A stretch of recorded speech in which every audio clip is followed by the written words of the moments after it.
I can't believe it. You probably can't believe it. Nobody can believe it. Mickey in the Middle started on time. Oh my goodness. Hey, I'm sorry I wasn't here last night. I had some important family business to do. Hello, Darla Stewart. Congratulations. You win the gold medal for being the first one. On to the comment section. Susie Goebel coming in a smooth second place silver medalist. Who's going to be third? That's what the question is. So come on in whenever you guys get here. Come on into the room. Let me know that you're here. Nobody gives me a list. Nobody tells me how many people are watching until after the show. I have no idea. It's just me and you. We'll have a little private conversation tonight about, it's what I would do. Because it's what I would do. I don't know about you. I don't know what you would do, but it's exactly what I would do. And I'm going to explain. It's what actually got to write the name of the show down. I just changed the name of the show. It's what I forgot how to spell the word what. It's what I would do. There you go. There you go. I finally got off of it. I finally understood it. So anyway, hey, there you go. So hello, Don Ledger. How you doing out there in Arizona? Hey, Don and I are going to spend some quality time together. We don't know when, we don't know how it's going to happen, but he and I are going to go and have a beer together. If he drinks beer, I do. Or some whiskey and maybe smoke some cigars. Bounce some ideas off of each other. He's a patriot. I'm a patriot. We're all patriots. By the way, whenever anybody wants to, I'd be more than happy, ready, willing, and able to sit down, have a socially distanced beer with you, or whiskey. All right, hey, we ready to go? All right, let's do this. Let's let Ollie get done with his little guitar solo on the song I wrote for my wife, Make Her Mine. This is the first solo that Matt ever did. So, all right, here we go. Ready? Hey, let's do the show, everybody. Here we go. Boom. Hello. I guess you've been watching me the whole time. I've been here. I've had the music playing in the background, and I didn't have it off, so let's do that real quick. That way you can get a feel. I'm glad I wasn't doing anything like picking my ears or my nose, or I might have. Who knows? Anyway, I was just looking around, and welcome to the show, everybody. My name is Mickey, and this is Mickey in the Middle. Welcome to the quintessential show made for Middle Americans, by a Middle American, about Middle Americans. Basically, this is all Middle Americanese, all wrapped up right here in the middle of the show. So, when I first started this show a couple of years ago, I didn't have anybody that watched. One or two people watched it, and I was grateful for that. But mainly what I was doing a couple of years ago is I was trying to get a format and a style that would be engaging and people would want to watch. And I wrote a book a while back about stuff you need to know about being a leader. And a leader has to change their style in order to get the people that they're trying to lead invigorated about the ideas that the leader is trying to accomplish. And then that way, my philosophy on leadership is that if the leader falls down, trips, stumbles, that somebody else can pick up the exact same banner and then carry that banner across the finish line.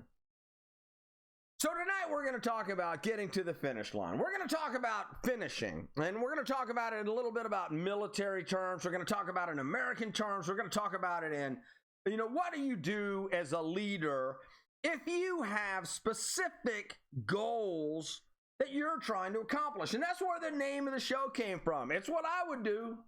It is what I would do. So before we get into what I would do, let's talk about a couple of things before that. So, Mark Calcaterra, glad to see that you're here. Hello, Logan Calcaterra. How you doing?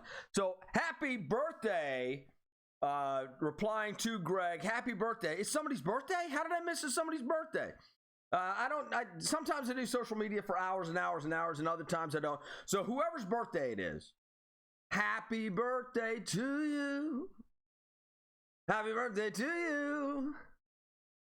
Happy birthday Happy birthday to you. Tor Black, it's a marathon, not a sprint. Tor, welcome to the show. And yes, it is a marathon, not a sprint. However, there are certain times in a race where you must sprint. You must go all out if you are to win. There is a marathon strategy, and then there's a 800 strategy, a 400 strategy, a 200 meter, and a 100 meter strategy. It depends on what the race is. Now, life is a marathon, right? Life with God is a marathon. That is an eternity. So you better be ready for the eternal race if you're going to go with God race. If you want to go with the human race life theory that it starts when you were born and it is over when you die, well, you got to pace that out, man. How long you want to make that run? If you're going to be doing something like going after a job, or you're going to be studying for the MCAT like my daughter took last night, then you have to. So every single race that you're in is a different size race. In the political race, Tor Black is correct. It is a marathon. See, the way that the United States of America was set up 276, 277 years ago, however many years ago it has been right now, 1776 to 20, however many years it is. We have got a system, a political system, that is basically going to go on forever if we can hold on to it. If we can hold on to it. Now, the framers of the Constitution did an outstanding job. They put together this great document called the Constitution. It was based on the concepts that were written in the Declaration of Independence in 1776. The Constitution came along a little while later, and in there they put what the form of governments are, and then later, after they said what kind of a form of a government we want to have, with the legislative branch, the executive branch, and the judicial branch, then they came along and they said, hey, look here, we need to amend this, and we need to give people their own rights. And that's where the amendments to the Constitution came from, and that's where freedom of speech, freedom of religion, freedom of assembly, freedom to bear arms, freedom to not be searched, all of these freedoms that the government couldn't do to you. The government couldn't do to you. That's what the amendments to the Constitution originally were. And then they had to figure out a way to amend the Constitution to make it more equitable and fair as we go along. And when Tor Black talks about making this a marathon, that's what they're talking about. And they were talking about middle Americans in this. They weren't talking about just rich people. They weren't talking about rich people. You got to remember, Alexander Hamilton, if you have not listened to the entire watch Alexander Hamilton, you have to watch it. You want to know why? Because Alexander Hamilton is a perfect example of a nobody who wanted to be somebody that wanted to succeed, and he was one of the most successful forefathers that we had in America. The ideas that that man had floating around his head about freedom, about independence, about individual rights, about individual liberty, you have to watch it. It's a great show, and the soundtrack is even better. When I say that, the majority of things that were written about were written in the context of middle Americans, about how to protect a middle American from an oppressive government. What are the things that you have to have in order to protect yourself from an oppressive government? This is singularly the most important issue of our day. Your protection, my protection, everyone's protection. Because as soon as you start giving up your rights in the name of security, so everybody can be safer, then nobody is safe. If I'm not allowed to say whatever I want, if I'm not allowed to think whatever I want, if I have to go along with a group, that doesn't make me an individual. That makes me a bot. That makes me a repeater. That makes me a Xerox. That means that whatever is put into me, I have to spit out. And if I don't spit that out, then I am ostracized and crushed. Here's the deal. I don't know what I'm going to say tomorrow. Don't know how I'm going to feel tomorrow. But I know that how I feel right now is somebody out there is trying to silence me. They're trying to say, Mickey, you have dangerous ideas. Because I do. I have very dangerous ideas. I want to be free. No chains on me. No chains on you. We get to go deal with each other. Here are the rules. You can think the way that you want to think. I can think the way that I want to think. And then we can't punch each other. We can't punch each other. Give me a little bit of personal space. You take your personal space. We'll throw both of our ideas out there, and then everybody can listen to them, and everybody can go, well, I think that guy's full of shit, because everything that person said over there is provably false. Although he has the right to say it, it's provably false. This person over here, it's provably correct. But both of them have a right to be heard. Now, tomorrow night, I want you to do me a favor. I want you to do me a favor right now.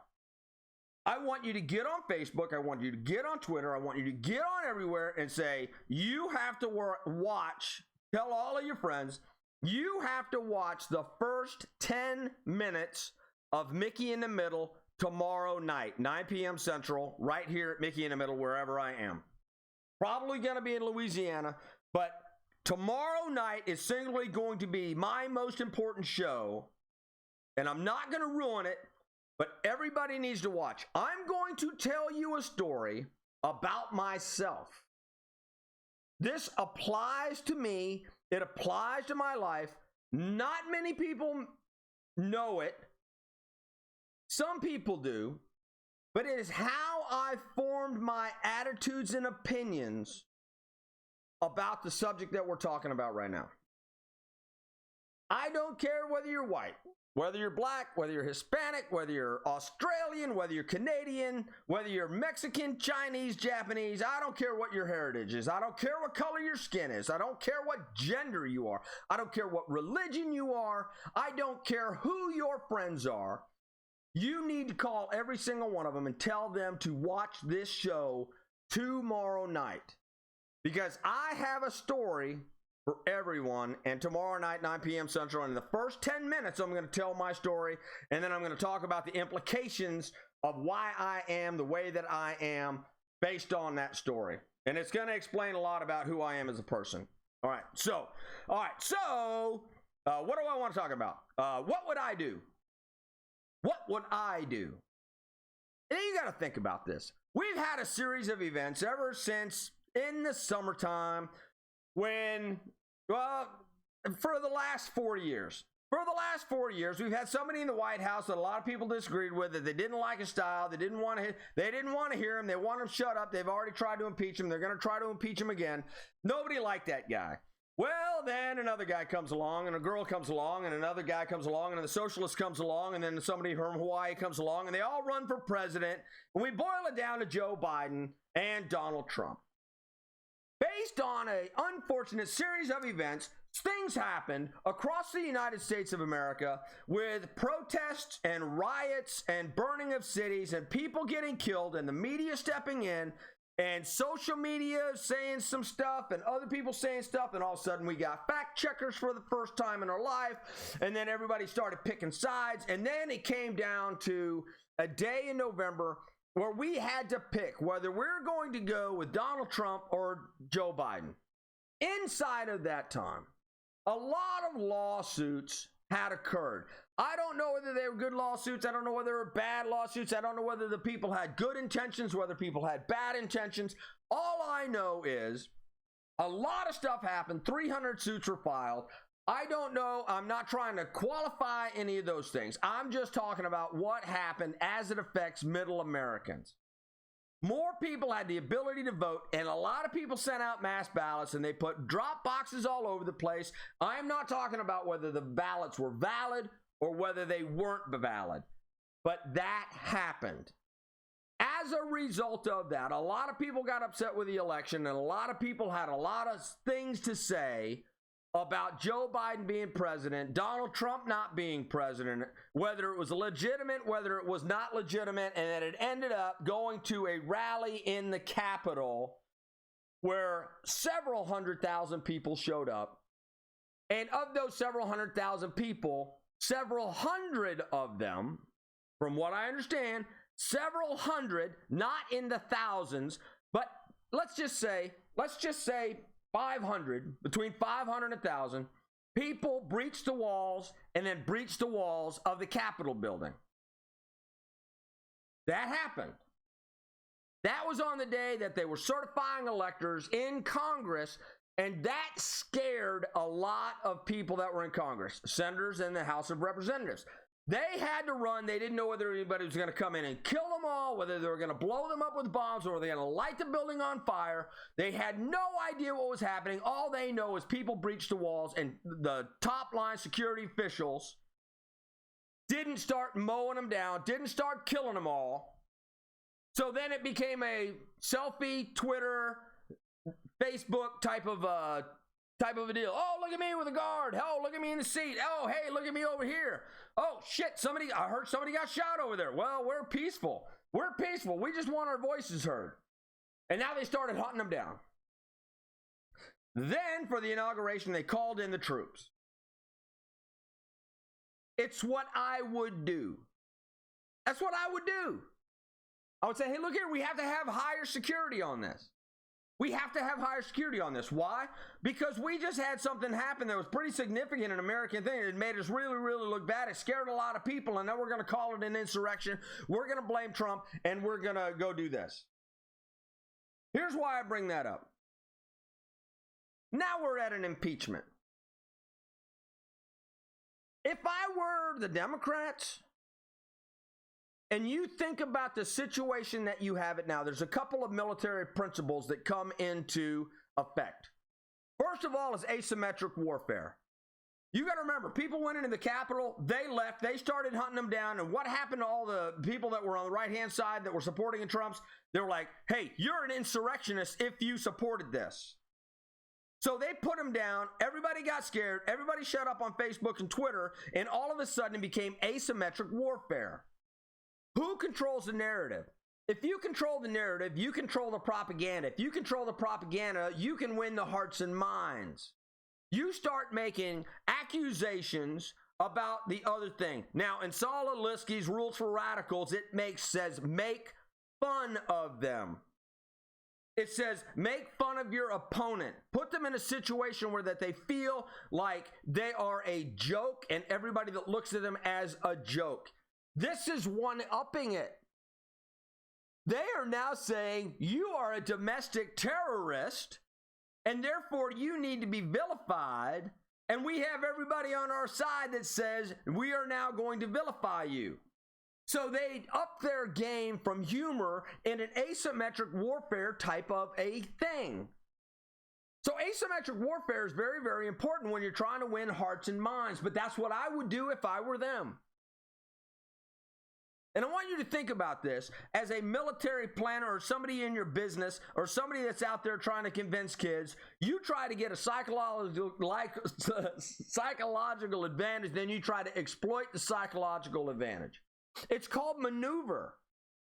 If you can take the game and you can take it off the mark and you can maneuver to one side that gets all of the conversation with you, and then you can start eliminating your opponent by cancel culture. Now all of a sudden you have outmaneuvered them where they don't even have a voice.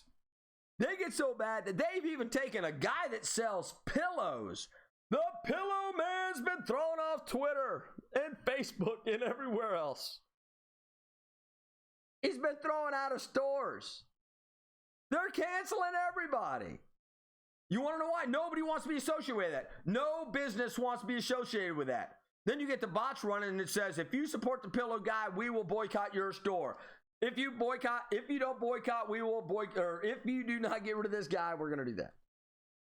And then you just light a fire on Twitter or Facebook or all the other social media sites. And the next thing you know, that's asymmetric warfare, leveraging maneuver for advantage. And then if you have the advantage and you have everybody in the kill zone, what do? You slaughter all of them. You slaughter all of them. You do your best to take everything that you want and you apply it to them to get what you want.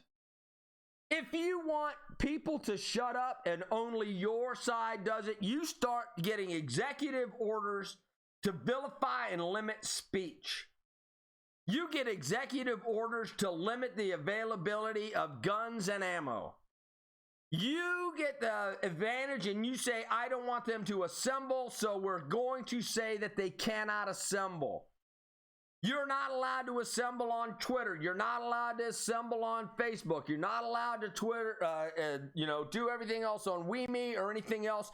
And now it puts you in a military disadvantage because now you lose communication, you lose hope, you lose vision, you lose everything. You lose the attitude towards the marathon. But in a marathon, you got uphills, you got downhills. You got uphills, you got downhills. Right now, in that marathon, the Democrats think they can win by breaking the heart and the soul of the party, of the Republicans, and the Trumpers, and the whole 9 yards. So they are at a dead sprint.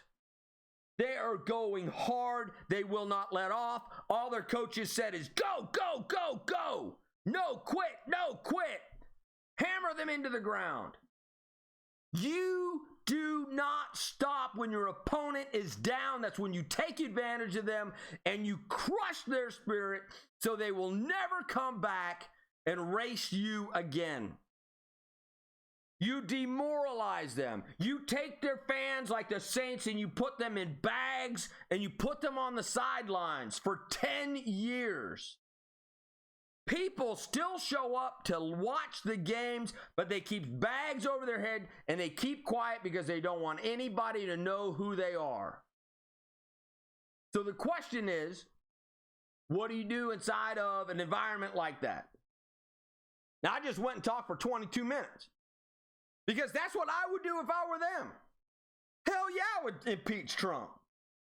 Here's the other side of the coin, and I've said this on this show many times.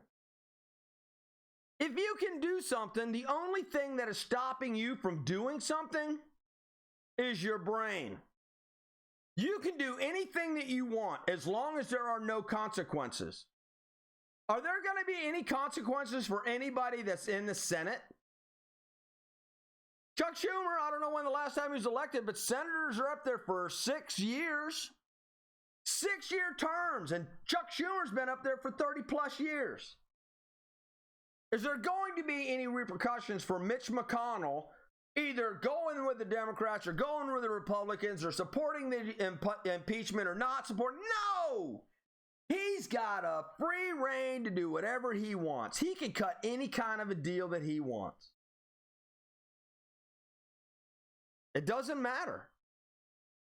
Nancy Pelosi's been up there so long that literally when she leaves, there's going to be a huge vacuum of power inside of Washington, D.C. because she has got such a huge presence, but she is driving the agenda and she has convinced her team that she can win this and she is going to take this all the way and she's going to get all of the talking points in the name of truth, justice, the American way, and equity. They even have Joe Biden talking about equity now. And they're going to silence your voice. Just saying, right? Nothing can stop them because there are no consequences for the people. Let me tell you about impeachment.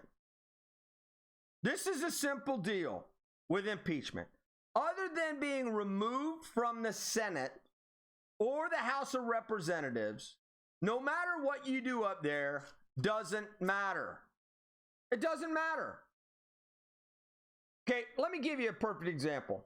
If you are on the House floor, the House of Representatives floor, and you and another person get into a fist fight in Congress, a Katie bar the door, punching, screaming, kicking, biting, punching, karate chopping, kung fuing. You know what the worst thing that they can do to you? Censure you. You know what a censure is? That's getting a talking to by the principal and everybody in the school saying, you're a bad boy or girl. Now get back out there in your seat and just think about what you've done. That's what a censure is. They've got to remove you, right? So the only way that you can be removed is they got to impeach you and they got to throw you out, or you got to be recalled by your district. So you can do whatever you want up there. They can start any type of legislation that they want up there. And now's the time to do it. Want to know why? Because everybody's run scared. And when you run scared, you're afraid to write letters. You're afraid to associate. You're afraid of free speech because you're afraid that you're going to be canceled too. And I urge everyone that is not in my position to be very, very careful of who you say what to and limit your own free speech. Because what did Twitter do today? Have you heard of this? Twitter has come up with bird watching. Bird watching. What is bird watching? Well, Twitter now says that you can narc on your neighbors. You remember that whole thing? Snitches get stitches? Well, nobody's address is on Twitter. So that means that I can narc on you all day. I don't have to like what you say. And then they said they're going to build consensus whether you are right or wrong. Whether you are right or wrong. So you can say when the sun comes up, the sky is red, and as it goes up, it turns blue, and they can vote for that to be wrong. They can vote for that to be wrong. You can say, the moon is cheese. And they can vote for that to be right. What the hell are they doing? This is going to be if this is reported, then other people can take a look at it, and we're going to build consensus, and then we're going to add a note to the Twitters, and they're going to take editorial control of whatever you post, and that's what they're going to do. Listen. You got to be strong. Because what Tor Black said earlier in the show about this being a marathon, it is true. But you got to figure out what you're actually in a marathon for. If you're in this marathon for a person, if you're in this for Donald Trump, if you're in this for the political party, if you're in this for red, or you're in this for blue, or you're in this for anybody that is a person, you got it all wrong. You are in this marathon for you. And I'm going to repeat this tomorrow night, but you're in this marathon for you and you alone. Because they're talking about your free speech. They're talking about your right to assembly. They're talking about your right to associate. They're talking about your thoughts and what you can do in a free society that's about to not be free anymore. And therein lies the problem with anybody saying any type of speech is hateful, or any type of speech is insurrectionist, or any type of speech doesn't go along with the conventional party line. And I don't care whether the party line, and that's why I'm a libertarian. Now, my voting card says that I'm a Republican. The reason why it says I'm a Republican is because I lean to the right, and I'm more of a Republican than I am a Democrat. But it doesn't mean that I don't believe in progressive ideas as some of them come forward. And I go, wow, we need to change our society for the better. And some of those ideas are good. Let's see if we can blend those ideas with the ideas over here. So I don't want you to pick one side versus the other side. I want you to be able to pick both sides, blend it all together, and come out with something that's great for you without you having to lose free speech, without you having to lose the right of assembly, without you losing the right of association, or to redress your grievances with the government. But what the Democrats are doing right now, that's what I would do. Strictly from strategy. Because right now, they've learned the trick. They have learned the trick that I've tried to tell everybody on this show. If there are no consequences, you can do whatever you want. The only limitations are your mind and your own limitations. Right now, they have thrown the book out the door, and they're doing whatever they want. And that's exactly what I would roll. So, all right. So, I'm going to go back to some of the comments in here. So happy birthday. It's a marathon, not a sprint. That's a great one, man. Thank you very much for that. I could use that. A wise man told that to me about my career. Hey, Kim Berry, how you doing? Darla Stewart, it's Greg's birthday. Greg birthday. Happy birthday to you. Happy birthday to you. Just another day, a little more wine. I'm gonna go get some whiskey later tonight. That's what I'm gonna do. Hey, Sherry Clark, how you doing?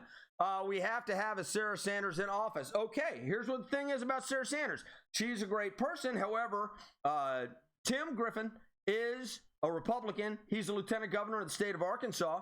He's a personal friend of mine. And I'm going to tell you what, right now, Sarah Sanders is going to have to prove herself to me, because right now, the best candidate that I know, the most reasonable person, a person that is currently serving in the Guard, the Army Guard in the state of Arkansas, is the Lieutenant Governor Tim Griffin.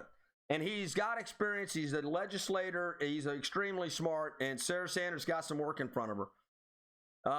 That makes you groupthink. No, don't groupthink. Oh, yes, that is true. Relax when it goes around. It just takes too long to go around. 6 foot of space. Yes, 6 foot. Freedom of assembly. How did it happen? So there was a series of unfortunate events, and everybody has read Saul Alinsky's Rules for Radicals. More troops in D.C. than the total we have in Afghanistan and Iraq. I know, isn't that crazy? I think that I know why they're there. I think that I know why they're there. Because I believe, all right. Optics, right? So optics. The news is going to talk about the insurrection and the troops being required for the insurrection, and that there's still talk of insurrection out there. Therefore, in order to protect the democracy, so that Congress can do their job as an elected body by the people, they have the voice of the people, and now they must be free to do their work, even if it is to screw the people. Because when I said if you have an asymmetric warfare advantage, you leverage that, you maneuver, you position your forces where you will have no opposition so that you can do your work to do whatever you need to do.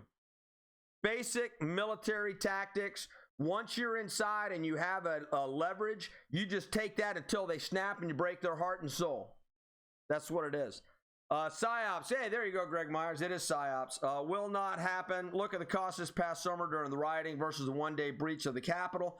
Right. So the overall cost, spiritually and mentally, I don't know which one was more, because I know that in life, very, very short duration, high intensity things have almost as big as an impact as something that is drug out over time.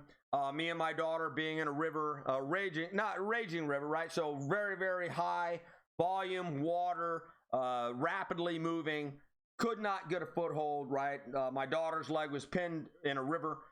That was very, very intense. It only lasted less than a half an hour. But that was high intensity, and I don't know which one was worse. Me mentally abusing her for her entire life for those 15 minutes where she was blaming me for pinning her leg on a tree. So, by the way, I'm just kidding. They get paid to go through the impeachment process. They do, but here's the deal is they're going to make it as painful as possible on Trump and his supporters. They're going to piss them off.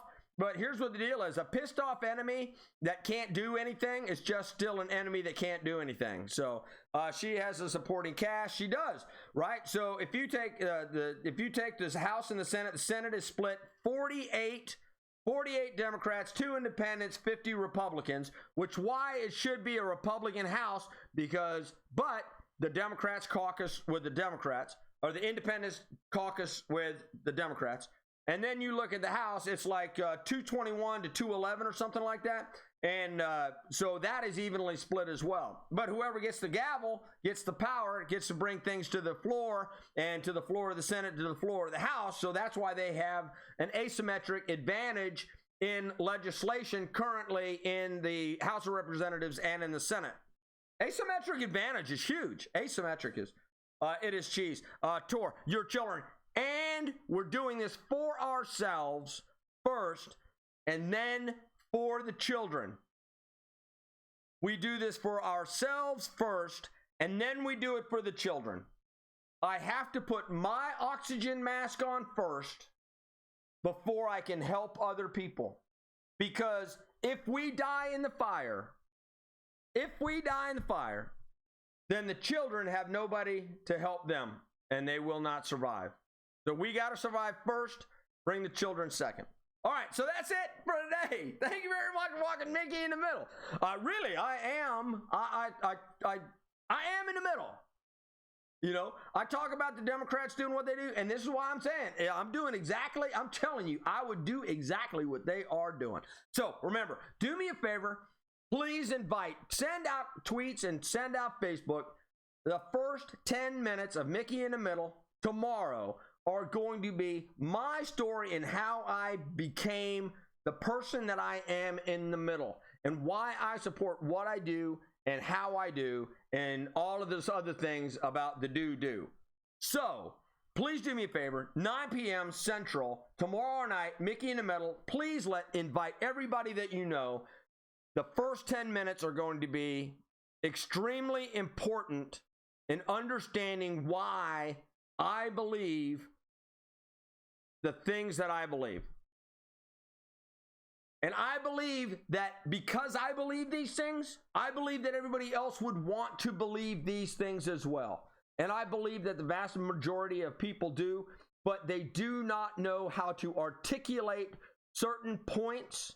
And until we can come to have a certain understanding about Middle Americans and why we have to preserve Middle America at all cost, then this is all going to be for naught.